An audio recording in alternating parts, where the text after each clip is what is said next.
হে প্রেমিকা বোন আমার, শোনো গো শোনো, তোমার যখন প্রেম ছিল 14ই ফেব্রুয়ারি, চাপাই গেছো, গলিতে গেছো, হোটেলে গেছো, দিন শেষে বয়ফ্রেন্ডের সাথে সুখ বিনিময় করে শরীরটা বিলিয়ে দিয়ে কয়দিন পর যখন বমি বমি ভাব হয়, তখন তোমার মনে একটা কথাই জাগ্রত থাকে, গোটা পুরুষ জাতি খারাপ। তোমার কাছে পুরুষ জাতি খারাপ হয়ে যায়, কিন্তু দোষটা কি শুধু পুরুষের ছিল?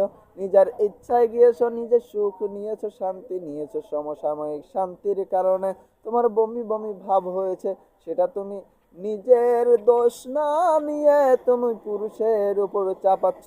বলো গো বোন, বলো, গোটা পুরুষ জাতি কি তোমার কাছে গেছে একটা পুরুষের জন্য? তুমি কেন পুরুষ জাতিরে খারাপ বলবা?